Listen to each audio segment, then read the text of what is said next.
to stay. Hello and welcome back to Beyond Boards, a podcast dedicated to the actions and interests of skaters beyond skateboarding. Today's guest is obviously a skateboarder, but also and most importantly a skate filmer and filmmaker.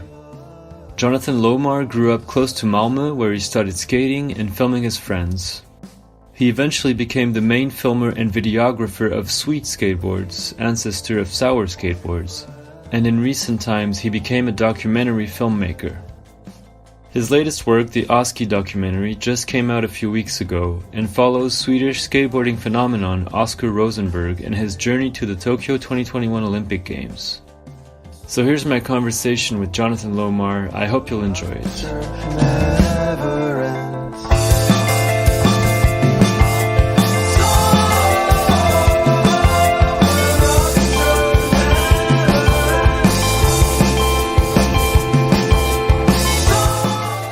Well, thanks again, Jonathan. Appreciate you taking some time to chat with me. Oh, thank you. We're going to talk about a lot of interesting things, so yeah, I'm stoked. Thank you so much. That's funny. I thought about it like Oski, like when we had the Q&A, he said, but like when someone asks you, they always say like, but there's nothing interesting to talk about my life. And I always hear that when I approach someone like, do you maybe want to be filmed for a documentary? And they always say the same thing. And now I felt the same, like when you wrote to me, I'm like, maybe I should do like some milestones, like what happened in my life, But it's just like, I guess I just have to like, it's going to be fun to see what you're going to question me about and stuff. Excited. Yeah. Cool. Yeah. No, it must be interesting. Yeah, because you're definitely behind the camera and asking the questions. That's more your thing. So yeah, for once it's going to be the opposite. So that's cool. Yeah. Usually that, and I sit like this. Yeah. During the whole fucking interview. So I have to learn how to like not do that sound anymore. I realize. Yeah. Yeah, well, that's pretty much what I do. So that's what I'm going to be doing the whole time we're going to talk. So gonna have to make like a filter in your program that just takes away. Yeah. Exactly. So usually I start my interviews with just the guest introducing himself and telling me where he comes from and where he grew up and where he started skating. So I think you live in Malmö right now, but is that where you grew up? I wasn't too sure. No, so I'm Jonathan Lomar. I'm 29 years old, but I grew up in Varberg. It's called. It's like I was gonna say it's not famous for anything, but I don't know. Like it's like one of those towns in Sweden that just exists. Okay. What's the nearest big city that a French person would know of? Maybe. Yeah, Gothenburg. It's like 1 hour, 40 minutes from Gothenburg, so it's not that far. So yeah, people go from my town to Gothenburg when they graduated, more or less. Okay. So that's where you grew up, and did you start skating over there? Yeah, kind of like a late bloomer, but I ended up in a class, and there was some guys skating, and I think at the time, I just remember that I think YouTube was like completely new. It must have been like, I can't remember when YouTube started, but I just remember hanging out in school and we were just like watching all the fucking YouTube videos of like best skateboarding tricks, part 1, part 2, like skate versus, what was it, like rap versus punk? And you would see like Stevie Williams versus Ali Boulala in like a compilation, a lot of that, and we were like a crew, like 3 or 4 guys skating. I was like the worst one, but I was kind of good behind the camera. I was pretty early on interested because I had a French teacher. I think he like low-key hated his job, but he was a surf photographer. Oh, okay. Interesting. And he would give me lessons like after class, like showing his camera and like, this is like how you do this effect. This is how you use like slow shutter for water, like the classic. Okay. effects. So yeah, I was mostly behind the camera even when I was like 14 years old. Okay. I guess. So you were filming your friends skating already as you were starting to skate yourself. Yeah, simultaneously, just finding, my little like place in the group, I guess. I was always like super scared of skating, like still to this day, like I can think of a trick and I can, imagining myself doing it and feeling like physically it's possible, but it's just like so many thoughts in my head like the second before I pop. So I don't know, I think I have as well like the worst slam technology. Like I never seen someone has so bad slam technology as myself. Like when I go down, it's like ridiculous how painful it turns out. I don't know. Yeah, well, it's hard to slam with style. I guess you just have it or not. I definitely don't. So so I feel you. Yeah. So you were skating and filming, and did you aspire to like get sponsors and eventually turn pro? Was that something kind of just that you feel was out of your realm, and you just focused on filming and kept skating as just a hobby, basically? Oh yeah, like skateboarding wise, I was pretty early on. I remember seeing the DC video and the J Wright video, and like Baker 3 must have been the same like era where it was early like, 2000s. Yeah, exactly. I was just like fucking hell, like Greg Hunt, who edited this Josh Cayley's part with the music, like tripping on Gangstar. like. Yeah, and then I saw like, like, oh, fucking sick. Like Beagle has his own part in the video, but it's still, it's not like the best skateboarding, but it is the best skateboarding somehow. But because it's still like fun funny. And, So that plus like Spike Jonze was like, I was just like really into the small sketches. I remember seeing the invisible skateboard thing. And right? Yeah. Yeah. And I was just like, wow, that's like, I have to figure out, how did they even move the camera and still remain, how can they have the background? Like my head just like, exploding as a teenager. So right was one of your very first videos then? Yeah. Or at least one of the most impactful. Yeah, like, I don't know, like, during that time, I think LimeWire was, like, where you got your videos, and you just, like, I had, like, Element Rise Up. Oh, yeah, the Element Europe, yeah, exactly, that one. And, and then J Wright. I think as well, like, all of the people who saw J Wright during that time from LimeWire, they have, like, the really yellowish version of the video. Oh, okay. Because you can see it on, I've seen the original DVD and it's like not even close to what I had. So that's like, okay. I don't know if you've seen like the first Sour video, there's like this skate intro with like skate video net, blah, blah, blah. I was just like, I don't remember, but yeah, I saw it a long time ago, but yeah. They used to have that intro on everything you could find on LimeWire, and I was just thinking that was kind of funny. Yeah, it was like a reference. Okay, I see. Yeah. So You're Right was definitely, and still today, I think it's one of the best films. For sure, yeah, it was a really good one.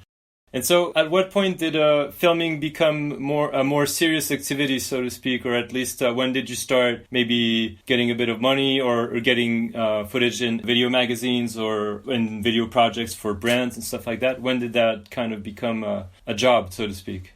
Yeah, I'm thinking right now, like, I remember getting a pair of shoes from, like, a website because I did a Go Skateboarding Day clip once. But I think when I was 16, me and Nisse Ingmarsson. Yeah, from Sour? Yeah, we started, or, like, he started skating and I started filming for the same distribution when I was, 16. And that summer was... I just remember like every weekend and the whole summer just going with that team and filming with them. I think I got like 300 euros a month from, working almost like full time for them. But it was like, but still, I don't know, got to travel and I don't know. Yeah. It was like and it was like a hard, quick training when it came to like working with the camera, and you know, you had like a lot of, I don't know, I think I did like 40 clips in 1 year or something. It was just insane, like every week or something. So I learned a lot. Wow. You had to produce a lot of content fast, yeah. Yeah, or yeah, I don't know. It was like during, I don't know, that distribution did some weird stuff, but like they had every weekend they needed like indoor skate clips, so they had like this YouTube channel, and I did like clip for them, and that was kind of like what I ended up doing from 16 till 18, 19. Okay. So I saw that you studied, I think, graphic and web design, and eventually you did, but more recently, like a 3-year degree in filmmaking, I think in Norway. Yeah. So did you study filmmaking already when you were younger, or was that a more recent path that you decided to follow? The funny thing is, when I was 12 to 15, you go like, you know, I went to a Montessori school. Oh, really? Okay. Yeah, and interesting. that school kind of let you do a lot of different stuff. Like, you could like, we ended up doing a lot of videos and sketches, because I don't know, I was a big like Monty Python fan, whatever.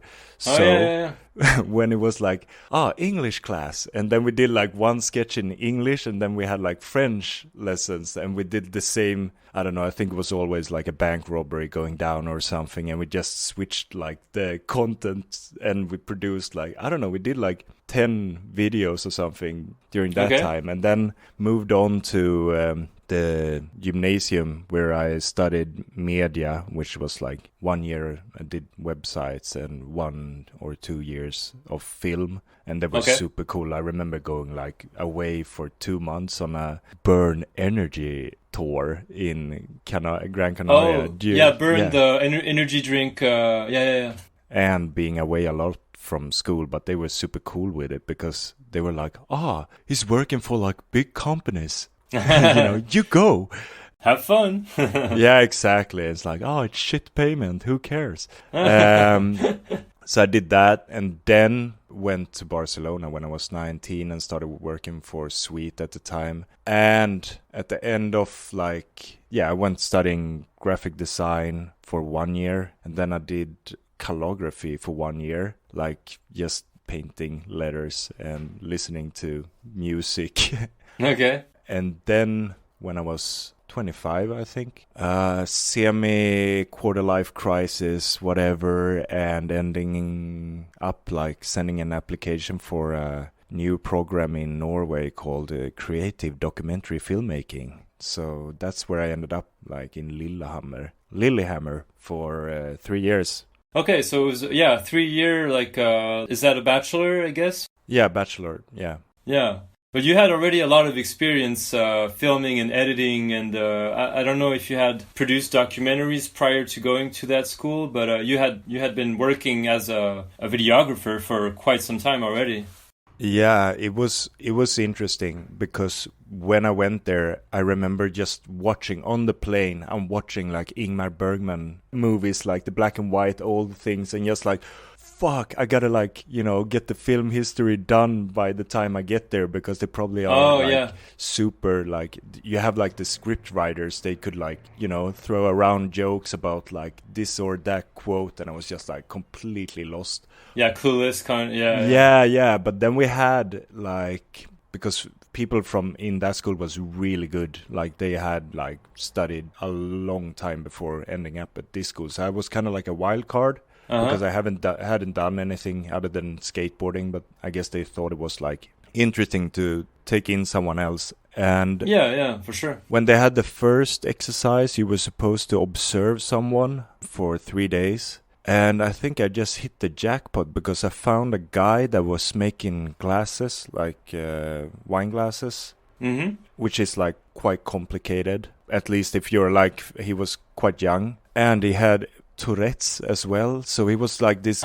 Really? I don't know. I just like, my friend like said like, you should go and meet this guy. Like, he's quite unique, you know. He's like this Tourette's guy with hip hop outfit making wine glasses.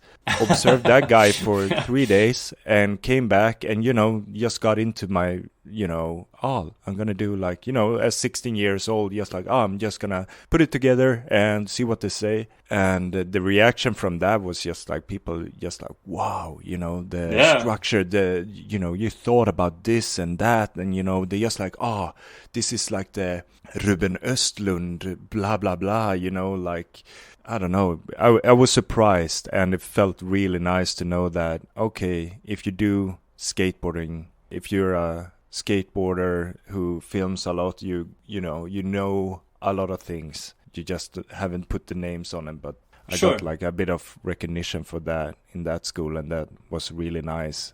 And you actually, I saw that you also got, you were elected like Swedish Skate Filmer of the Year, I think in 2011 and 2013, so pretty early on as well in your career.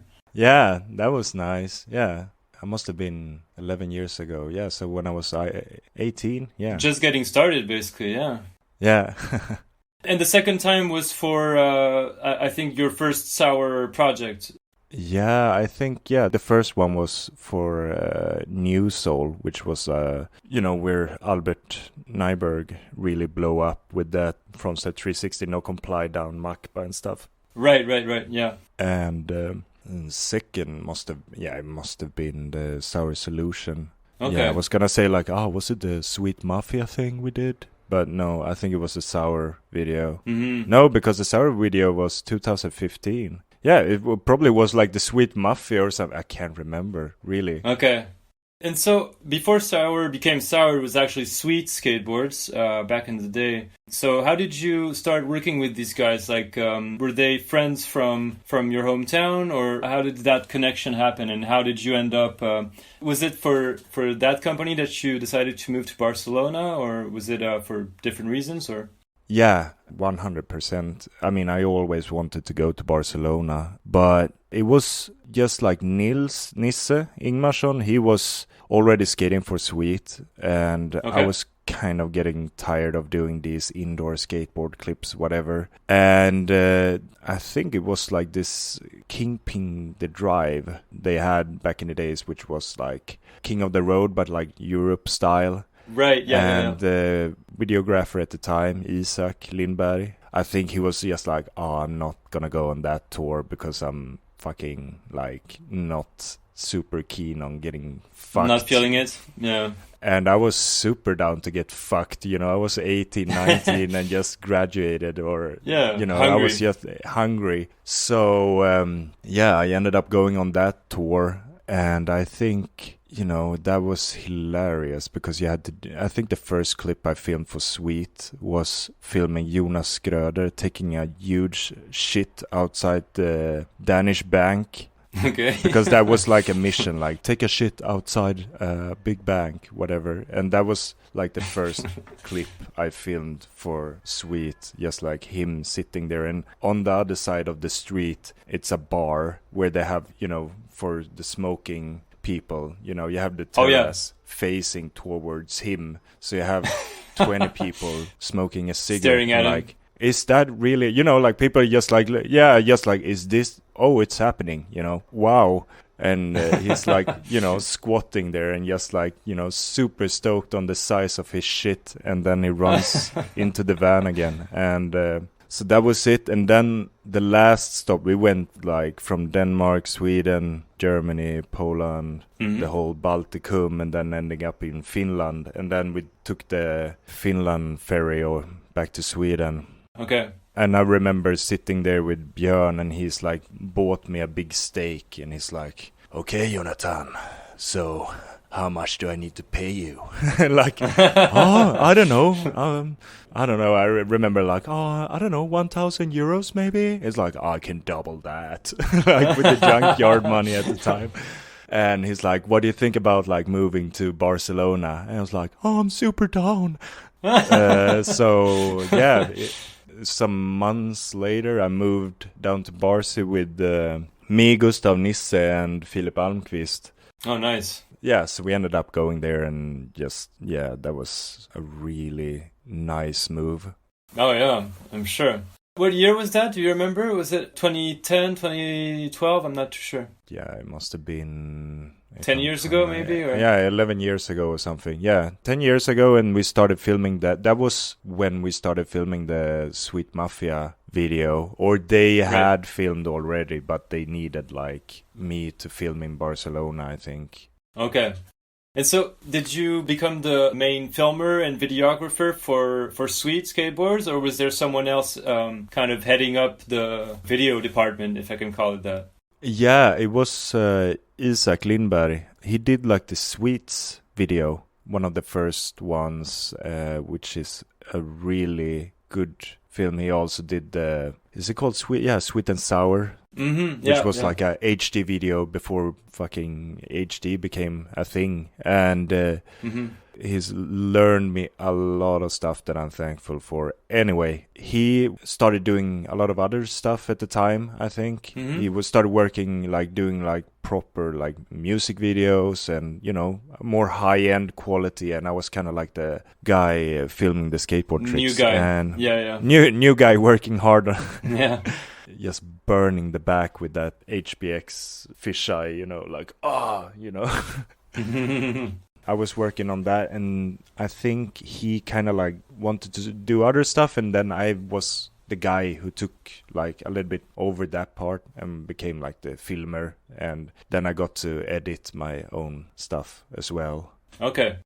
Must have been fun living in Barcelona and filming, especially these guys who became such incredible skate. I mean, they were already really good at that time, but and they just kept progressing and becoming more and more incredible. So yeah, it must have been a pretty cool time. Yeah, we had a crib like Spengan, Daniel Spengs, Gustav, me, Nisse, and yeah, Philip living in one apartment, and it was like a big apartment where it was just like, you know, the skateboard dream you had as a kid.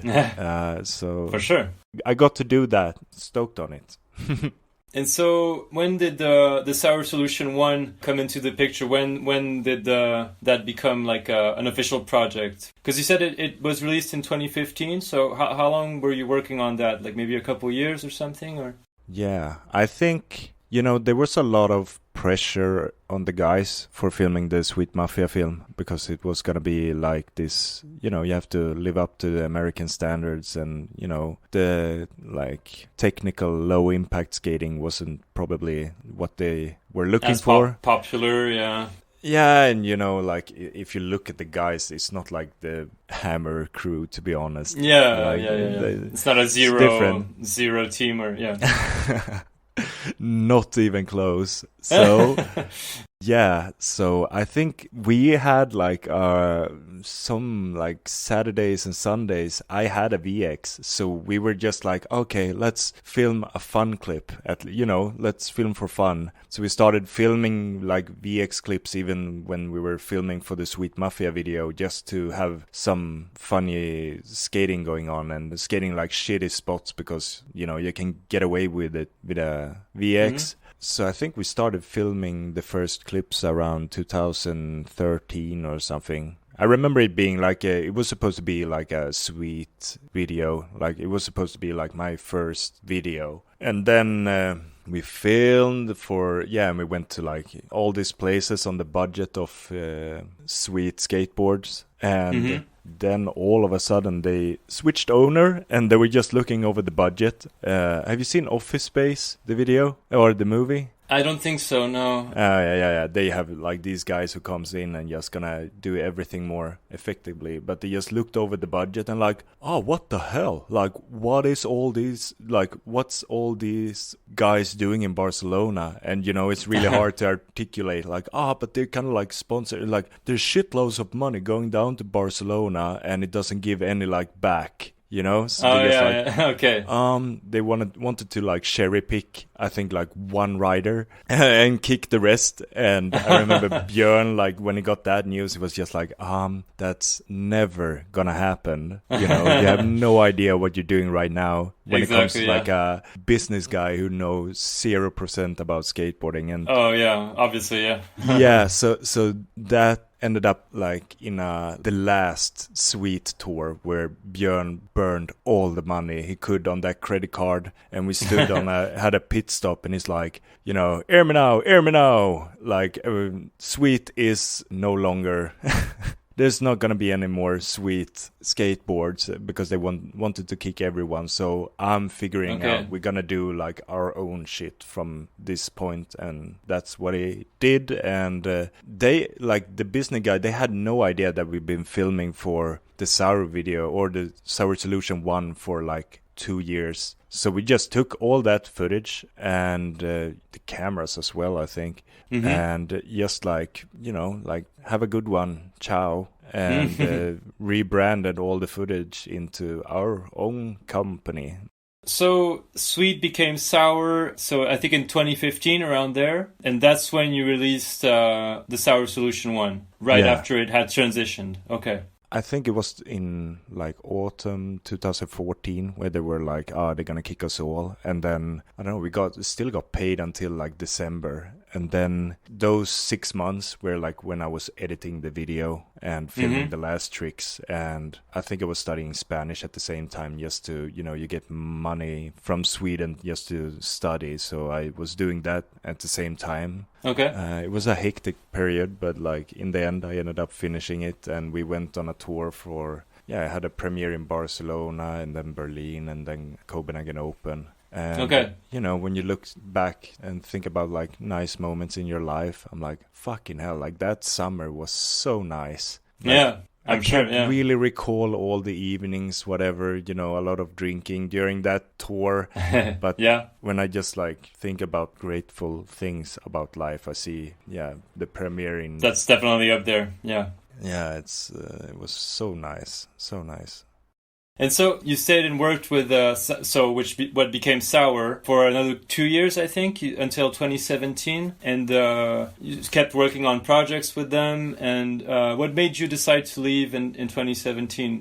It was kind of like after the Sour Solution, I kind of, you know, dropped out a little bit for 1 year, I think. I didn't do anything. Like that was when I started studying like graphic design. I was living at the first Sour office they had in Barcelona. I was like having like my sleeping place there and did some graphics for them, but I didn't do anything. Like I sold the camera to Gustav, and that's like when he started filming. Okay. I think at that time I want to try something different. You know, I felt like, you know, what should I do now? Should I do like the same thing 3 more years? I was like, I have to like research life a little bit here. So I did that. And then I ended up going on what's it called? Sour Burn the Borders trip. That was like the first time I filmed. It was 1 year later where we went on a tour with the Skate Mafia guys. Oh, okay. Up the Basque Country and all the way to Bordeaux. Cool. And that was really funny. That was like a nice, like, Björn was super nice to me. He's like, you should just like enjoy the tour and don't like put too much pressure on yourself. And I did not put that much pressure on myself and just really, you know, enjoy the tour instead of being like, you know, stressed out. I have to like one up myself, you know? Yeah, I see. So, as I mentioned before, the Sweet and then Sour team is pretty mind-blowing. There's some really amazing skaters in there. I was just curious to know if, first of all, who maybe in the team are among like your favorite people to film with? And also if there's maybe a trick that comes to mind as like the most mind-blowing trick that you were brought to film for any of the projects you worked on with them. I think like the one guy I've been the closest to is Nisse Ingmarsson. Maybe because we started filming when we were like 16 and I... you go way back, Yeah, and somehow we are pretty like similar in very different ways. But I don't know, I always liked him as a friend and, you know, skateboarder as well. And there's always like... some people that you film with and you can just see, you know, historical moments happening like in front of you. you see someone trying, or someone doing one trick that looks like in a way that you just like, wow, this is gifable. Yeah, epic. Like, this is like the thing they're gonna end up on the slap forum down, where you have like the little gifs, where it's gonna be like one of those things. I'm seeing it in front of me right now, but like, yeah. There's some people like Erik J. Pettersson. Yeah. He's one of them like one of those guys, and I always enjoyed the skating of Daniel Spengs. He has a very unique style. Yeah. And interesting trick bag, and I think if there's one trick that I really like, it's Erik J. Pettersson doing a line in the Sweet Mafia film where he does like frontside nose, switch heel out, I guess, or like heel flip out. Nollie heel, yeah, okay. Yeah, nollie heel out, and then switch back 180, and then he does like a little nose bonk, and then he goes like 50, pop up onto a ledge, and then frontside flip, switch crooks. Oh, anyway, okay. It's wow. a really like gnarly line, but I remember going back there for like 3 days. And, one Trying of to those get it, moments. Yeah, and, I had that HD camera, which is like quite heavy, one that had the tape machine in it as well. Like not the newer ones, but like the one that was pretty heavy. And I was like, my back was just like killing me. I'm sure. When he landed that trick, I was just like, wow, Yeah. And I got Relief. the filming right, and it was like the sun was perfect, and I was just like, this is a nice moment. But lately, the one thing that happened before going, like I was in Barcelona not too long ago, and I was about to take the flight. Okay. And Snape had been trying this trick for like 3 times, and he was like, oh, maybe you can come along, to Bezos, like the big waves in Barcelona. Yeah. With the barrier at the end. Yeah, and it's like, it would be really nice. And I was like, but I got like 3 hours before the flight. And he kept trying, and it started like pouring a little bit of rain, and you have all these helicopters, like the painful helicopters that like... all of the helicopters like flying into the like run up, so Barney was like getting rid of them, and you could see like Snape really like not getting closer anymore, and I was oh, it's 30 minutes, I gotta leave like really soon, but I didn't want to stress him. And then all of a sudden I'm just filming close up on his face, he's like pumping in, and he lands the trick like perfect. Oh, nice. Yeah, it was a really nice moment, and then back down the camera and just like, okay, thank you, Snape, you're the best, and leaving for the airport. Yeah, I gotta go. So it was a really nice like full circle ending, I guess. Yeah. So Cool. That was a nice, yeah. Is that trick going to be in the next video that's coming out soon? Yeah, definitely. Okay, so you can't tell me what trick it is. Oh, well, maybe, like, is this podcast gonna be out when the film is out? I think this episode will probably come out early June. Oh, okay, then Sour Solution will be out the 15th of May, so... Okay, so so he does a nollie backside heel. Oh, nice, okay. Yeah, it's like really hard to skate nollie and nollie heel. Oh, yeah. Over that bump, so he did it, and he did it so good, and just stomped it, and then he went like through the trees as well. Oh, like instead of hitting the trees, just like in between, and I was like, wow, like I was like nervous that he was gonna hit the tree, and you land a trick, but you don't roll away as good it could have been gracefully. Yeah, it was one of the best nollie backside heels I ever seen, so I'm really happy that I got to film that. Sick. Yeah, awesome. I look forward to that video. It's going to be super good, yeah. Yeah, me too. All right, and so more recently, before we get into the Oski documentary, I was just curious to ask you, I haven't seen this documentary that you made pretty recently. I'm going to butcher the name, but I think it's made in Skene. I'm not sure how to pronounce that. Made in Skene. But Swedish people don't even get Skene right, because it's like a hillbilly town that nobody knows about. But yeah, Skene it's called. Okay. So yeah, can you tell me a bit about that project? Because it seemed quite interesting, but I haven't watched it. It's about like a skater who goes to like a sort of jungle, so to speak, and tries to reconnect with his roots, his like family history. So it seemed like an interesting and different project from what you had been doing in the past. So yeah, can you just tell me a little bit about that? Yeah, it's like a friend of a friend. He's called Johan Petzo, and I was just so curious about that story because he was living in his father's like house, but also a jungle that his father like made because he was a gardener. So he has one of the most versatile gardens in Sweden, and I went there once and I was just blown away how beautiful it was. And I filmed a clip of him just walking down, like, taking me on a little walk in the garden. And he's just like, oh, so here's where my dad built the platform for UFOs to land, like if aliens would come. And I was like, what the hell are you saying? And he just kept talking, like walking around. And then I put that thing together and put some music on it and pitched it like a pilot, like, maybe it could be something. And yeah, like the people was just like, who is this guy? Like he, has, some people that when they're in front of the camera, they are just super calm and they, go through the screen a little bit. Yeah, I see what you mean.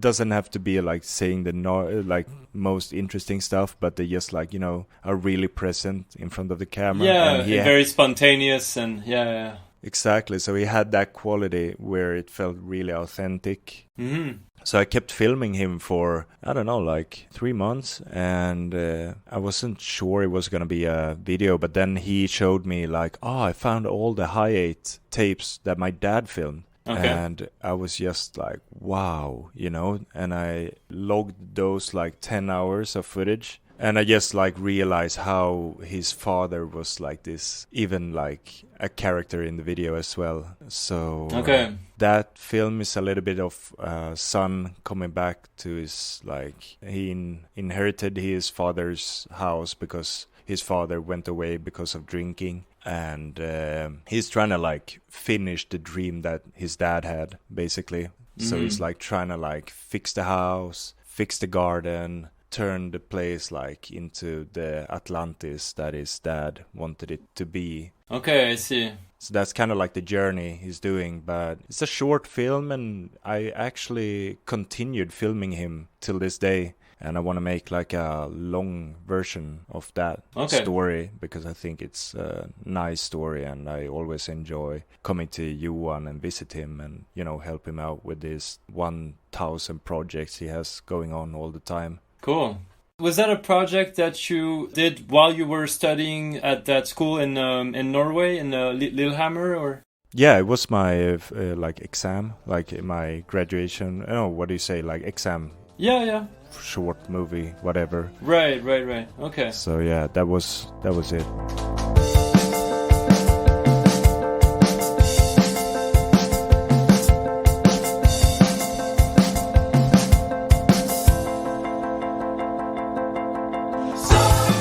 So let's talk about the Oski documentary. So that's coming out in about 3 weeks from now. Yeah. And I just watched it like a week or 10 days ago and really enjoyed it. And I think you just did a premiere in Malmö as well. I think it was maybe at Bryggeriets with John and Oski. So before we talk about that premiere, can you tell me about how that whole project started?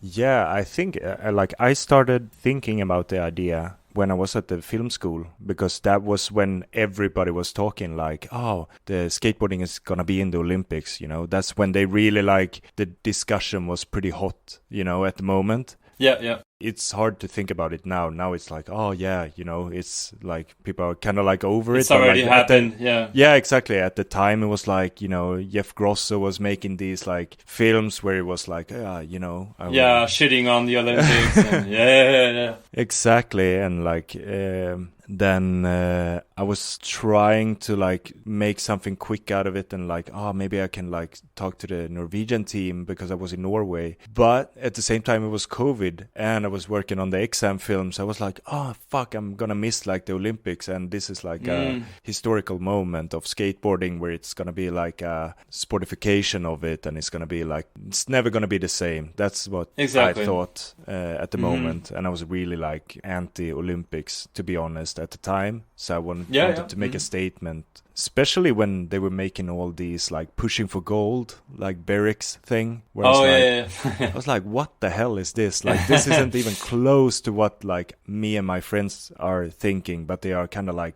we represent skateboarding. And it was like, yeah, but you represent like 5% of, you know, whatever. But that happened. Then COVID pushed everything one more year. Yeah. So at that time I was like, now I can actually like do it, because I was finished in school in June 2020. And at that time I was just like, I had a bus that I rebuilt so I can like sleep in it, whatever. So I just had a camera. Okay. I had like the camera equipment, I had a bus, and I just went on the road to film basically pilots for different projects. Cool. Okay. You go out like fishing for like projects. I didn't have any job. I was just, I'm gonna film the New Balance project with Nils in the woods in Stockholm. So I have to go to Sweden. While in Sweden, I'm gonna go to Malmö and I'm gonna film Oski because he's gonna be in the Olympics. And I always wanted to do a documentary about the Olympics. Yeah. Trying to find some information about like the Finnish team, the Danish team, the Norwegian team. Didn't find anything like that was useful. Like. But Oski was like, he was down to get like do it. Yes, I filmed him one day actually in Malmö, and then I filmed Jon Dahlqvist, and then I filmed Nils, the photographer, and I filmed Phil Evans as well.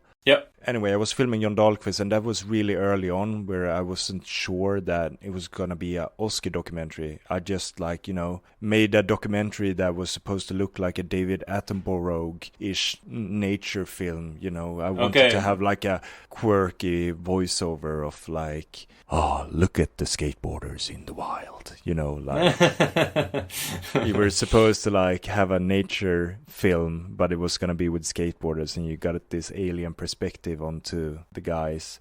That sounds pretty funny. Yeah, you should. Yeah, it could be. You should do that. Yeah. Yeah, I did a pilot where I'm doing the voiceover, and pitched it for like the art. It's called Konstnärsnämnd, and it's like they support art movies in Sweden, and did a pitch for them, and they like, we don't get it. I'm like, like me neither, but that winter, so then it went like half a year, and Oski went to the States, and a producer calls me, and he's like, hi, my name is Anders. And I'm like, hi, my name is Jonathan. Yeah, so Oski, we thought about doing a documentary about him, and we hit him up, and he told us that you already are making a documentary about him. And I was like, yeah, like, in my mind I was like, I applied for some money, never got it, don't know if I'm gonna do the project. So I was just like, I'm the one doing the documentary, like, don't take that idea from me, because I'm the one who was there first. So you have to go through me. Anyhow, so we had the same idea sort of simultaneously. And then when Oski came back in April, I left Norway for good. Like, I packed my van with all the stuff and went to Malmö. And, I was just like living in the van for 6 months and filming Oski pretty much every day. And if I wasn't filming him, I was probably just logging the footage. Yeah. Did you know Oski well before that whole project come about, or? No, not at all. Met him like once or twice on some competition, and you say hello and stuff, but you weren't like close, and okay. Yeah, you have friends in common. Like the Swedish skate scene is, obviously tight. It's small, but it's really small. So it wasn't too strange to hit him up. Sure. I really enjoyed the documentary because it really portrayed well how stressful basically it must have been for him to go through this whole process. And like I remember seeing him having to like do jumps or squats and run and do like these basically like physical tests, or I don't know, to enter the Olympics. And also all the competitions, obviously, like the ones he did in the States, but it looked like a pretty stressful process, and in the end he wasn't really able to do the best run that he was hoping to do, and didn't like place first or second or something, but he still had a pretty good run, but he didn't do as well as he had hoped. But yeah, it was just interesting to see how the backstage of it all, basically, and the stress and like the pressure that he must have felt. So how was it being around him at that time? And especially, was it difficult for him? Because I'm sure it must have been quite stressful in itself to like prepare himself for the Olympics, and also having you follow him not all the time, but a lot of the time with the camera, and like it must have been quite a difficult process, basically. Yeah, well, thanks a lot for the kind words. And I think, when you think about, he's going to be in the Olympics, I'm just going to do whatever and I'm going to go there. But then I think even if you're not that into like performing good at the Olympics, you get sucked into this big machine with the Olympic pressure that builds up around you, where like you have, I was one of many guys trying to get a hold of Oski. It was like he had like 3 or 4 interviews every week during a period where they're like, he's the golden hope from Sweden. He's like this spontaneous, he's like freestyling his runs, they build like this image. I can't speak for Oski, but I can just imagining like what the hell? Like, okay, would be sick to like perform good. And I think as well, he did really good at the due tour, which was the qualification, where he ended up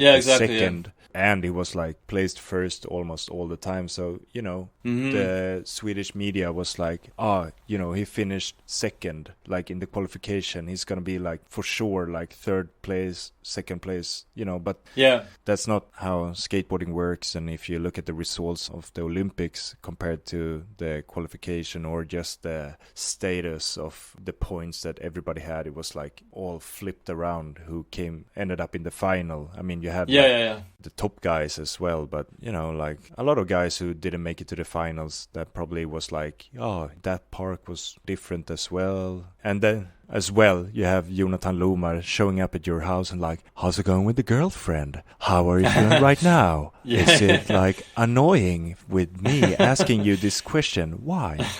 It's hard sometimes because I'm a director with like producers who give me a checklist of like annoying questions that I have to answer him, and they have like investors that want to have a good movie, and when everyone checked like, okay, we're gonna do this, you have to start deliver stuff, and they kind of like producers are like, ask like, what about his dad, what about his like childhood, what about like and you show up there and you're a friend but you're a director as well. And you have to produce a movie, and one director told me once, like, don't try to be a nice guy and director at the same time, because it would never gonna be a good movie. So I had to, pressure him as well sometimes. Yeah, but I'm sure you did it in like the best way possible without trying to hurt him or make him feel bad or whatever. But obviously, as you said, you have to be the bad guy a little bit to get things done.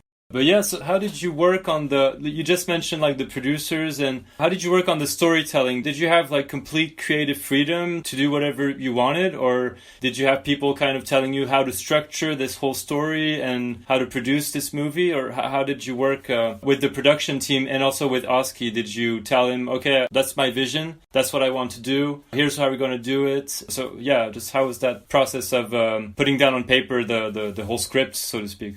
I remember Oski asking me in the summer, like, so Jonathan, what is it like? What's the basic structure? What is it about? And I was like, I don't know. Like, I seriously have no idea. But then, don't worry.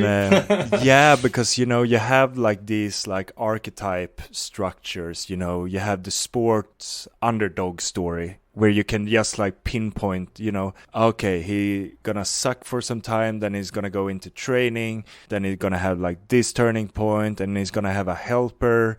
And when you went to film school, you get to see all these like, the hero's journey, like, he goes like here and he's gonna have a helper at this time, and then he's gonna go into a different universe. And we sat down like, okay, so if Oski is this and then this, and then it's like, okay, so we're gonna do like he's really like, the underdog is gonna go to the Olympics. But then at the same time you're interviewing Oski and he's like, I don't know, like, Olympics was something that just happened. And then you have a producer who's like, fuck, it's not like caring about the Olympics. I'm like, no, that's like a point, that's like we could use that, that's interesting. Exactly. So I think we ended up landing in something where it was like, the Olympics is a massive engine that you will get, like, it's easy to get lost in it. Like, you can end up in a place where comparison and quantification of everything you do is gonna suck you into an universe, and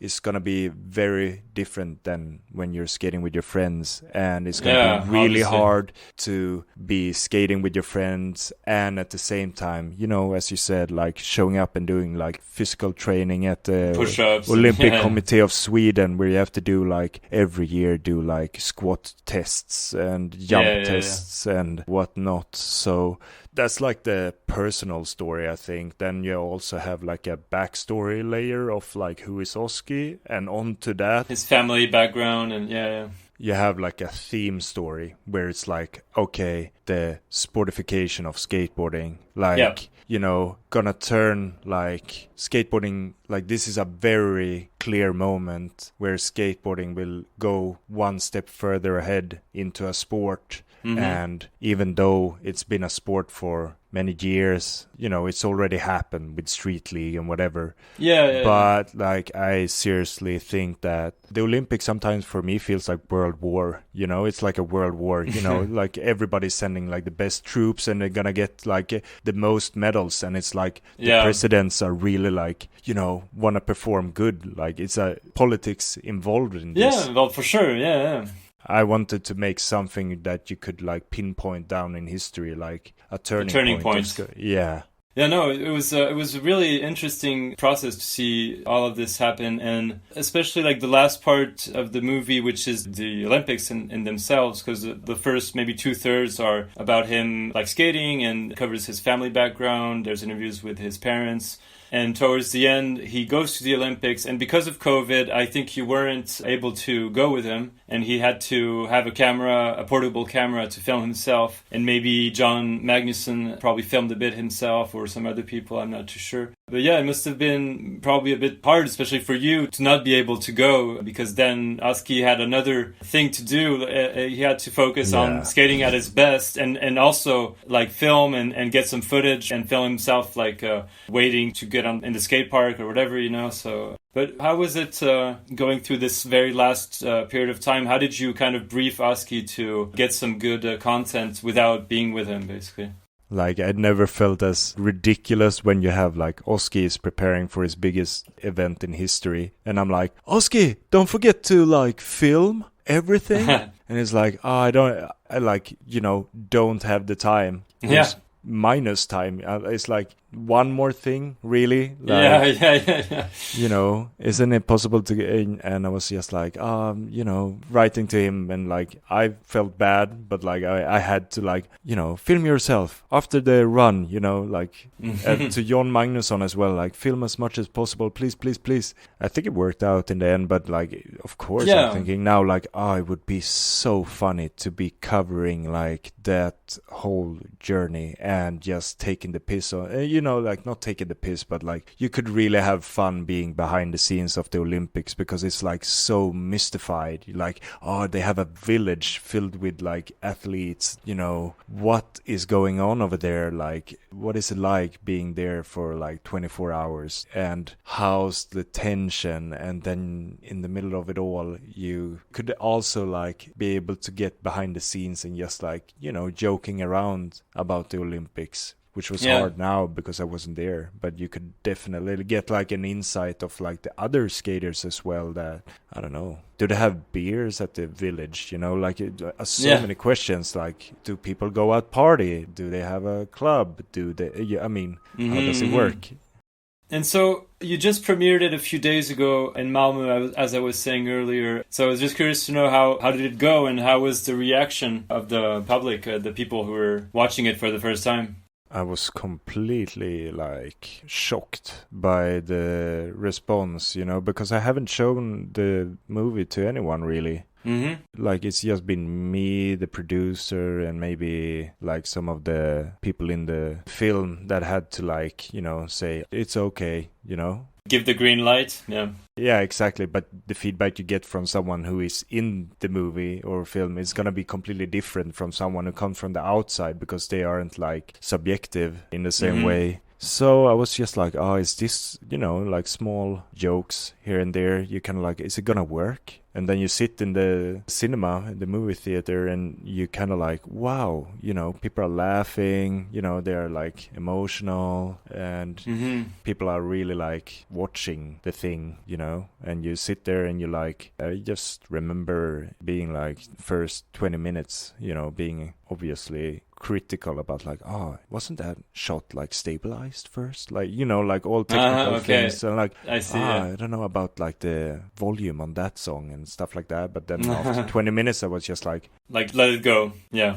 Oof, it's like you can feel the energy in one room, especially if something's like off, something's really cringy or something like that. You can just like see and feel the energy in the room, and you know for sure that like, oh, you fucked up. Yeah. But I didn't have that feeling. I had like some really like, you know, they get some of the jokes that I didn't think, like, you know, it jumps a bit from like being serious to jokes pretty quick, and people got that. That's true, yeah. So I was just overwhelmed with compliments afterwards. I was like really happy, to be honest. It was nice. Yeah, awesome. So it's coming out in a couple weeks, and so I was wondering, do you have anything else that you're working on right now, or are you taking a bit of a break to kind of relax for a bit now that it's kind of done and behind you, so to speak, even though it's about to get released and stuff? And you probably, I don't know if you're going to do any other premieres maybe or stuff like that. But yeah, yes. What are the projects that do you have going on maybe?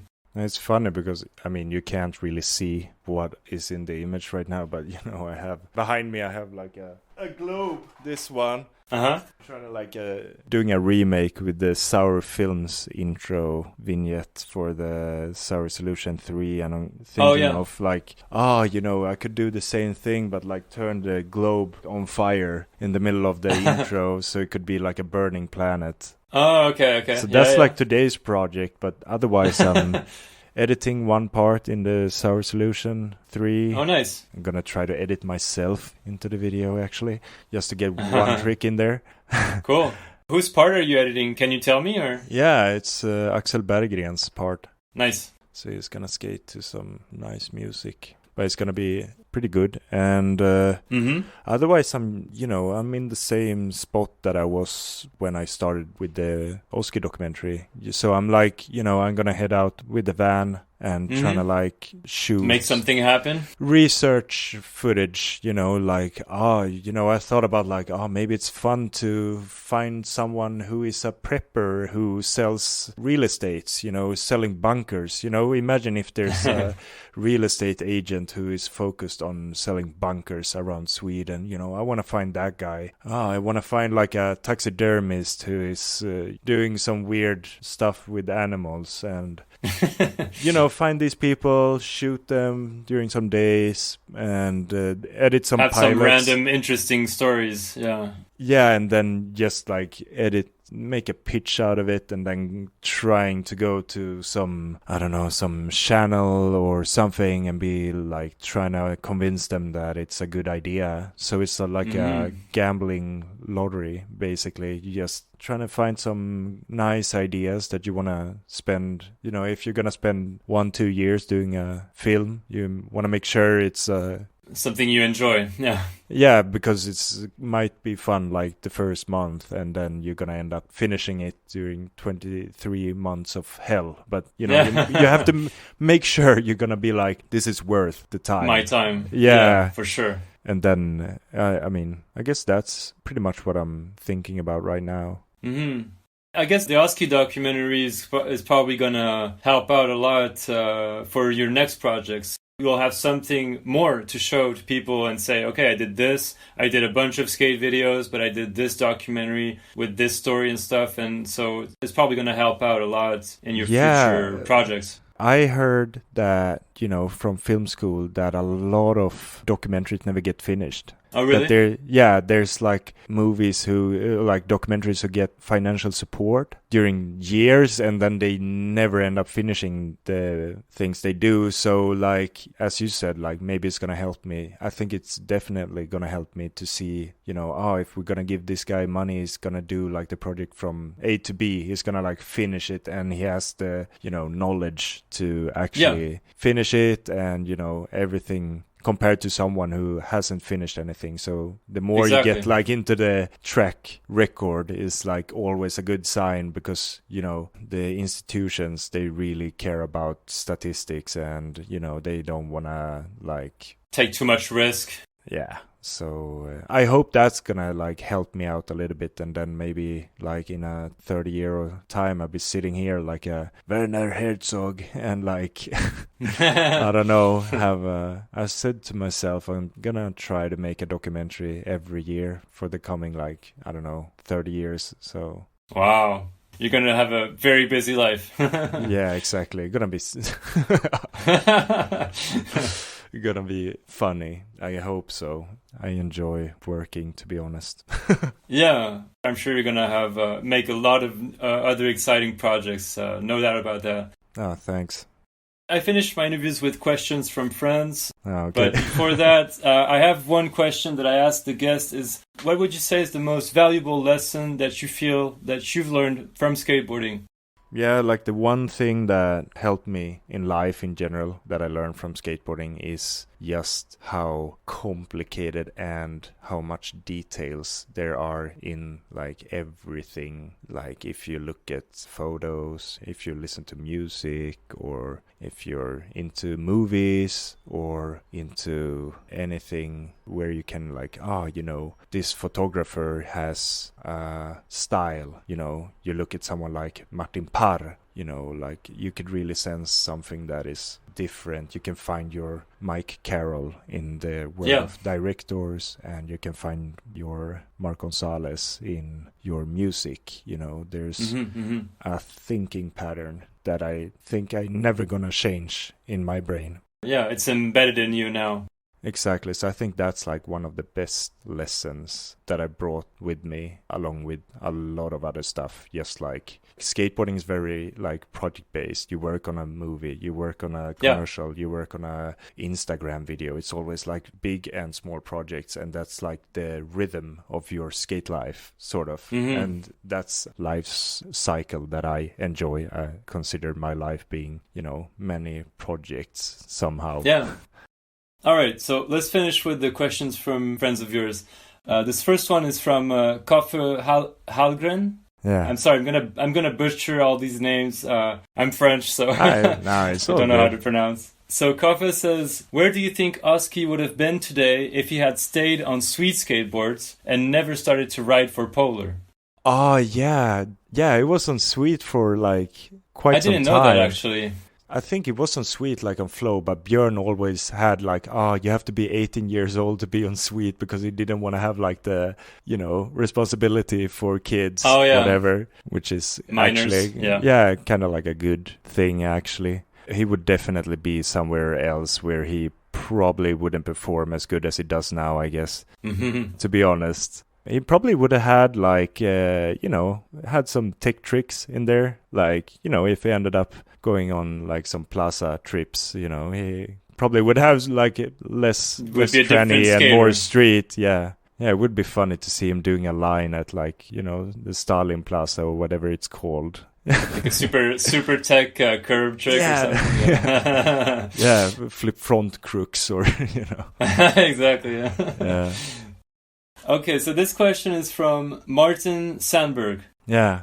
So he said, are you coming back as a filmer in skateboarding? South of Spain was really good times. And also he says, when will you move to Stockholm and why?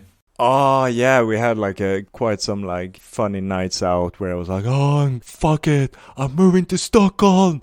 And Lisa and Mother like, Stockholm. I'm like, I don't even know what I'm going to do in Stockholm. Like, it's super expensive. I have 0 jobs there. But yeah, probably soon, maybe go there with my van. And what was the question? Like, if I'm gonna like go back into skateboard filming? Go back to filming skateboarding, yeah.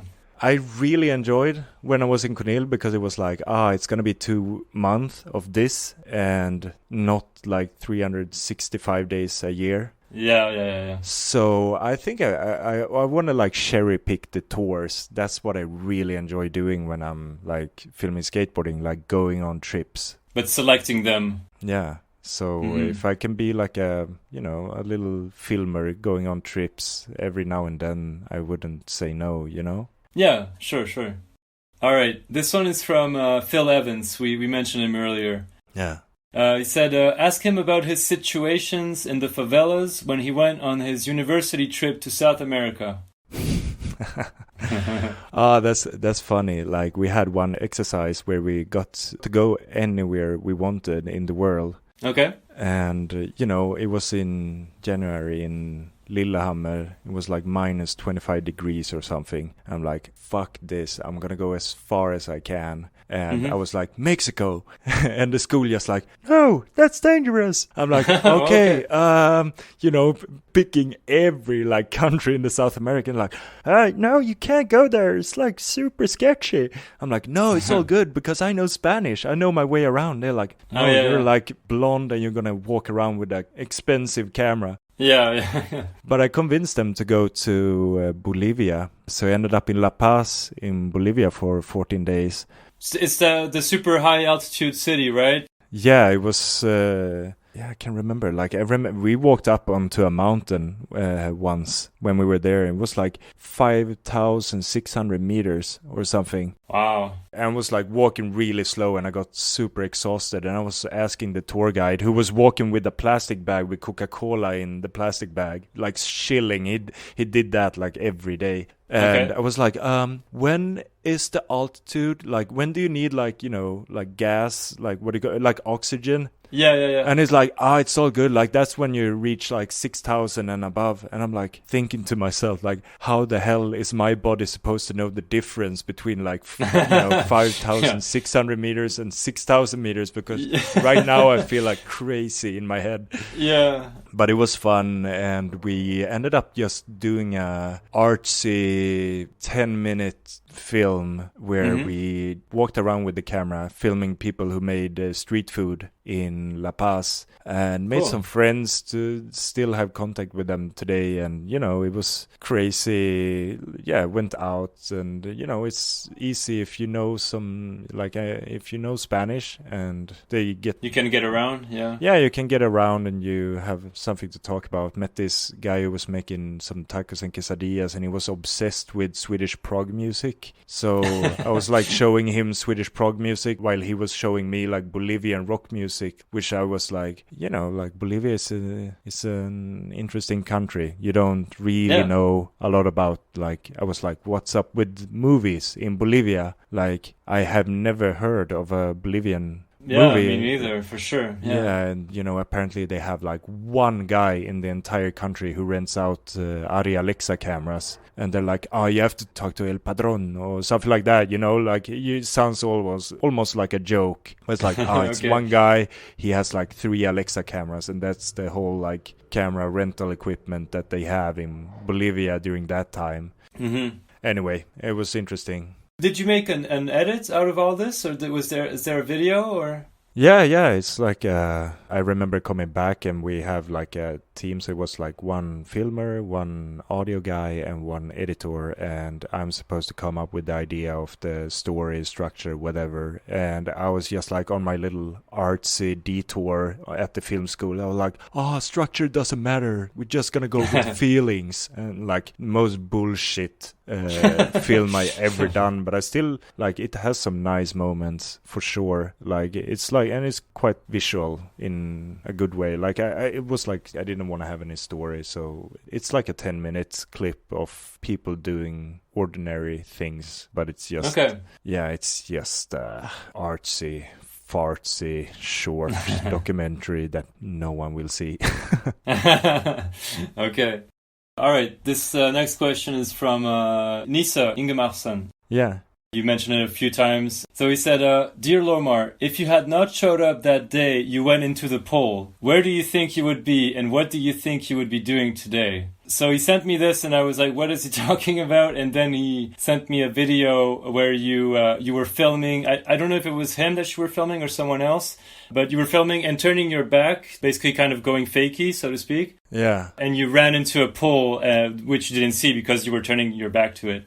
I just remember being weird. Like, I think those guys really, like, learned me some lessons of how to be socially compatible with other persons, because I was kind of like, you know, coming from a small town, not knowing really, you know, how to be with other people. Yeah, okay. I think... Oh, you know what I would end up like? I would be like one of those like videographers who does like wedding videos and being like miserable and having like zero stories to tell my grandchildren when I'm old. I'm gonna be like the guy who's like, you know, walking around with that little DSLR camera and doing commercials for local companies. Do you have that in France? Like, you know, in the shop store or like in the boutique, you go and you stand in the queue and they have like commercials showing on the TV. Like in Sweden, they have that, but it's like local commercial. It's like it has to be local commercial, but they all like really like tacky, like really bad. I think I would end up doing something like that if I would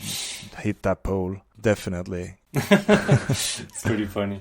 Okay, this one is from Tom Butwood from Poetic Collective. Yeah. So he said, how was the transition from working on course skate videos, like the Sour videos, to moving into documentary filmmaking, but still focused on skating? What do you prefer? Oh, that's interesting, because then after doing the documentary, I switched back to going to south of Spain, you know, picking up the VX again. I think that one thing is that when you're filming skateboarding, you're really like focusing on the skateboarding. You really want to make that trick look good. You really want to like somehow maximize the trick that the guy is doing with the background or with foreground, or, you know, if there's like something else going on around the spot, you really like, you know, you don't want to blow it, sort of. Mm-hmm. And that can be really nice because I feel like I know what I'm doing when I'm filming skateboarding. Like, I think I at least have a perception like, I come to a spot and I see like,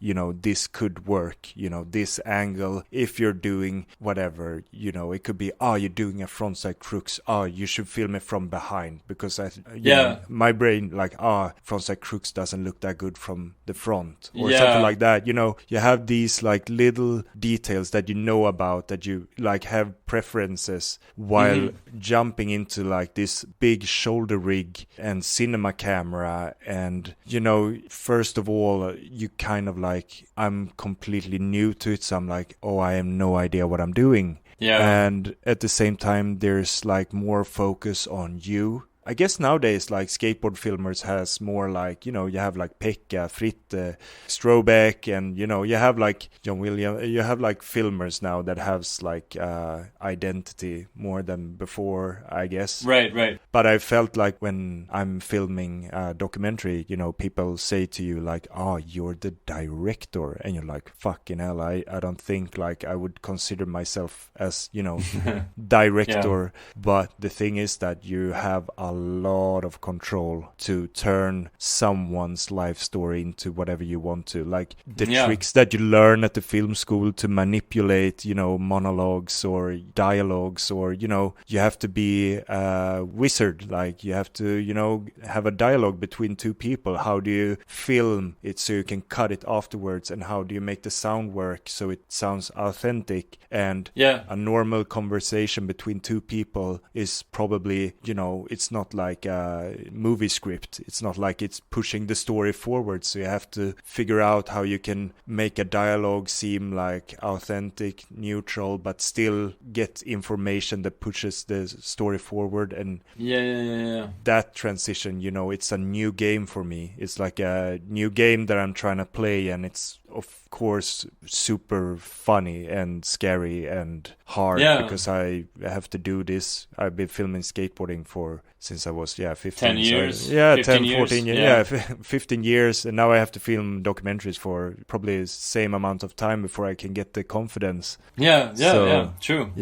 Yeah, so obviously you're much more comfortable around filming skateboarding because you've been doing it for so long, but eventually you'll get there with documentary filmmaking as well. I mean, if you spend not even 15 years, but even just in 5 years from now, you will have progressed a lot, and you will look at your former work and see all the improvements that you've incorporated into your work and stuff. So yeah, that's a good sign when you look back at stuff you did and like, oh, that sucks, But then at the same time, like, but you're getting better at least. When you did that, you thought it was good, but like, oh my God. Well, we're always our own worst critic, Yeah. All right, so this question is from Björn Holmenas. Yeah. So he says, after sleeping with the cockroaches on the floor of the first Sour office for a few months, and then finishing the last parts of the Sour Solution 1, sleeping in a tent on my roof, how relieved were you when the video premiered?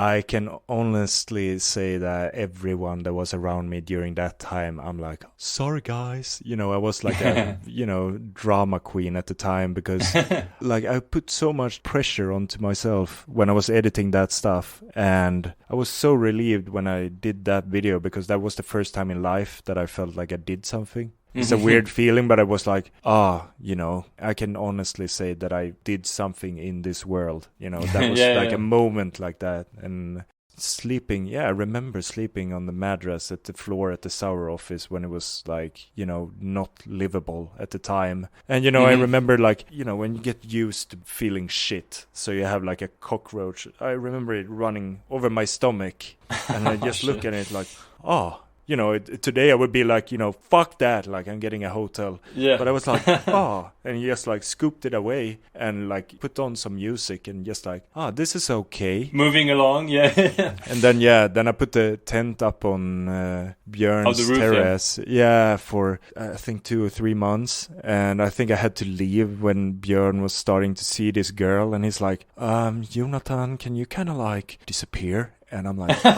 gotcha.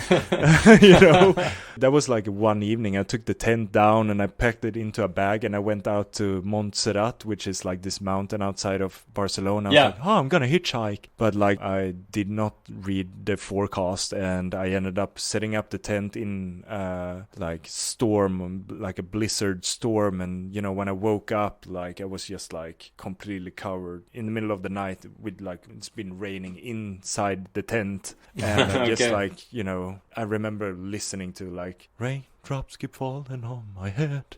And I was just like, completely done with my little spirit quest at that time. That's funny. Let's see. So this one is from Brianna Holtz, so Oski's girlfriend. Yeah. She said, what was the most surprising thing you learned about Oskar while working with him on the documentary? Yeah, like one thing is that like, I got like his humor is like quite different. So it took me some time to just like pick it up. Like, when you're like not sure if he's joking, it's like, he's definitely joking. Like now I know, it can be like kind of funny in that way. It's like saying something to you, but it's like completely like not serious ironic about it. Yeah. that's like one thing. But I think just like when you spend a lot of time with someone's parents, you can really see, and you hear about like the childhood, and you talk to the teachers, you know, you get like the full length story of someone's life. So you can really see, I see why you are you. Yeah, and I know that you are you because, you know, I know a lot about you at this point, not only from the stuff that you told me, but I see the patterns that your dad has.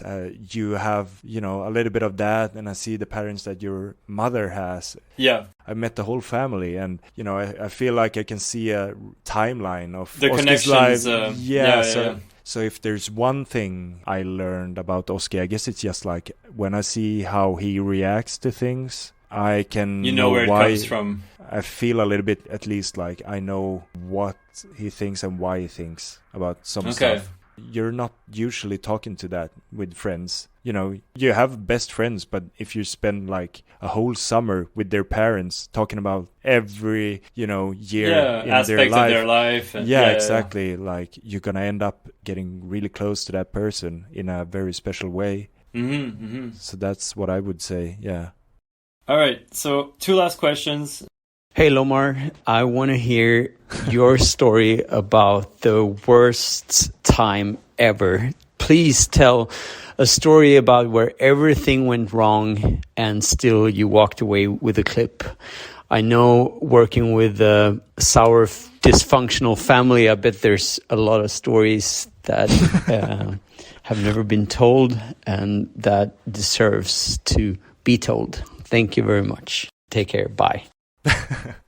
That's like, you know, like I live pretty close to Bryggeriet school where John Dahlqvist, who asked the question, is like, he's the principal there. And every time I pass by there and like have a little chat with the class or something, John Dahlqvist is like, who is the worst guy to film? He always come up with, fuck, but there's like, there's, I mean, the worst situation. The worst situation, like that was when I actually quit Sweet at one time, and for like 2 days, you know, like a little bitch, just like, I'm not gonna film anymore. I'm gonna start my own like backpack company called Vagos, and you guys can just, you know, or it was like with Björn, I had an issue because I was in Shanghai for 1 month. And I was filming probably around like 10 or 12 skaters, and I was like, you know, physically exhausted, like towards the point where you're like, I got sick, like physically sick. I was like really stressed, you know, I wanted to do like this and that, and Björn had to leave, like after 2 weeks he left. So he gave me like this big stack of like, what's the like currency they have in China? Yens? Yeah, a big stack of like yen, dollars, whatever. Yeah. And just like, let me know if there's anything, you know. I'm like, oh my fucking God. You know, like the worst thing that I hate is like going up early in the morning and then some guys are just like, so where are we gonna skate today? And you kind of like, I don't know, I can like hit up this guy and we can get some spots, and like, and they just like, oh, you seriously think we're gonna skate that spot? It kind of sucks, you know, Jonathan, that's not like a good spot. And I'm like, fucking hell, like I'm trying to work something out here. I think there was like one moment where I had like, you know, my hand, like after, I think it was like the last days in Shanghai, and I was like, oh, I want to go back to Barcelona and eat like bananas and oranges because they taste so good in Barcelona and not that good here. And I had like, my hand was so sore from holding the camera. I never had, I had like an image of it. It was just like, you know, it looks like I've been, you know, when you're been playing guitar drunk and you just like bleed from your fingers. Yeah. I had that with my hand, and I was pretty sick at the time. So I was like just popping pills and, you know, waking up in the morning, guys, I was, I don't know if, okay, let's go there. Like, Jonathan, like, want to go here? What about you guys? Like, you know, like, fuck it, I had it. Like, and then we went back to Barcelona, and I was like, Björn, don't fucking leave me like that again. I was like, I'm out of it. And then I think it took 2 days, and I don't know, I got my shit together. I wasn't sick anymore, and I was like, hi guys, maybe I can like, you know. I don't know. I can be such a drama queen sometimes. You know? A little toxic drama queen in my dumb little brain sometimes. But yeah, that was a hard time. It got a lot better. We went on a trip to Germany after that, and Björn was like, "Oh, you just chill, you know." And we had a beer sponsor on that trip, so I was with Thomas Gensch, and we were just visiting different beer breweries around Germany, and it was must really have been a nice. productive skate tour. No, not at all. when I'm thinking like, yeah, we did like, yeah, kind of, but... Oh, if you're drinking beer all the time, you're not gonna skate as well, I guess. Yeah. No, but it was like a really good beer. It wasn't that strong, and you could drink it while it was kind of warm, because it was really good quality beer. But it was fun. I never went to Germany before that, so it was just like cool to go around, you know, and we drove all the way from Austria to Denmark. And Nice. yeah, I love trips, like tours in general. That's like the good memories in life when I think back on what you've done and stuff. It's always For sure. like different tour memories.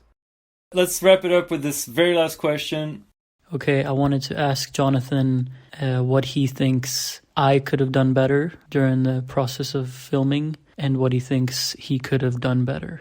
That's it. Oh, that's a really, really smart question, Oski. Not that easy to answer, I guess. I think there's a lot of like misconceptions about how you do a documentary, like the process of doing a documentary. I can see it when I watch a documentary. I can see like, oh, they actually directed this scene. You know, this is all like, you know, it's not fake. It's just like this did not happen spontaneously. Like, Yeah. you this know, was you see scripted it, or yeah, just like, you know, you can see like the lighting, you know, I can see there's someone, or just like they are having a Lumiere microphone, you know, that takes time to set up, you know, that takes at least like 5 minutes. yeah. So if they just spontaneously in a documentary go meet another person and you can hear them both being mic'd up, and it's supposed to be like a encounter, you kind of like, no, Yeah. that's not how it happened at all. There's so many tricks. Today's documentaries are much more like character driven, and they use a lot of like techniques that use in fictional movies to make it work. Yeah. And a lot of people think, you know, they go to like, oh, we're gonna film like day in a life, and I'm just gonna do whatever I do usually, but it's just gonna, you know, you're gonna be around the camera and film me while I do some stuff. And that works if you're doing something that's like 10 minutes long. Then you don't need structure. You can just get the Just wing it. atmosphere. Yeah. Go into a universe and, you know, go out of it, and you don't need to have a structure. But if you're making something like this documentary is almost like 1.5 hour, you have to have elements that, you know, makes the someone wanna like continue being curious. You have to like mystify some parts, and you have to be like not giving all the information at the same time. And I think if there's something I could have done better is be more like transparent about the process of doing a documentary. You know, just like if we direct these parts, we can be spontaneous with these parts. Right. So we don't just go and film without knowing why we filmed this. So I think that's something I could have done better, being more like transparent with the process. Maybe like I was kind of like scared of showing Oski what I've done, because I was a little bit like insecure about the whole project. So I was like, if I show him this, he's gonna be like, that's like What the is most... he gonna think? It was nervous like showing the documentary to everyone this Tuesday at the cinema, but it's more nervous to show the documentary to Oski, because I'm like, I try to do a, you know, you never know how the people are gonna react. Are they gonna be like completely mad? You know, that happens. Yeah. That happens, and it happens quite a lot, like people being like really bummed, like, oh, you portrayed me in a really bad way or something. Yeah. So I was kind of like insecure with being transparent about the project, because I didn't know if that's going to make him self-conscious in front of the camera. Mm-hmm. Now that I've shown it to him, I think he knows that he can, you know, rely on me in a different way. Mm-hmm. And to Oski, what he could have done better, I don't know. I wouldn't say better, but if there's something that could have been different, you know, if we had more time, it would be fun to just experiment a little bit more. You know, have like experimental scenes, I guess, in general, just to, you know... Take him out of his comfort zone a bit. Yeah, and just like making stuff happen that wouldn't happen by nature. But since he was obviously having 10 other projects going on at the same time, and interviews and sponsors, and Yeah. there wasn't that time for that. But I wish we could have experimented a little bit more with like doing abstract scenes, or like imagine him, you could do a Rocky montage at Bryggeriet, you could you could try it out and then like, oh, this is super cliche, like, could just try out different things. Yeah. But I guess it's quite scary to be in front of the camera during that period of time. I can't imagine, and I would hate it. Yeah. And have your whole life kind of portrayed. Your parents are interviewed, and you have the pressure of performing at the Olympics. You're being filmed with your girlfriend. I mean, it's a whole thing. Like, and he seemed to be pretty comfortable doing this also. Yeah, props to him. He did a good job. Like, I would be so stressed out to do something like that. I can't imagine. I take that as a compliment. I mean, if you can feel that, I guess I've done a good job. Yeah, in that aspect. I mean, there's some people who can't do that, who end up making the person in front of the camera just feeling like super stiff. So I hope I have like that energy on people. I'm quite slow, so I guess like people aren't that like scared of me. I'm not like the sport journalist who gets like, I don't know, stiff questions, whatever. Yeah. No, you definitely nailed it, man. You did a great job on that documentary. So yeah, Thanks congratulations. I hope that it will have a lot of success, and best of luck to you for the upcoming projects. I hope you'll have another interesting idea that you'll develop into a documentary in the next few months. So thank you so much. That's it for my conversation with Jonathan Lomar. Follow him on Instagram at Jonathan Lomar. Go check out some of his skate videos like the first Sour Solution or the Burn the Borders Sour and Skate Mafia tour video. And of course, go visit the OskiDocumentary.com to watch the film about Oski's journey to the Tokyo 2021 Olympics. Thank you for tuning in. See you soon for a new episode of Beyond Boards.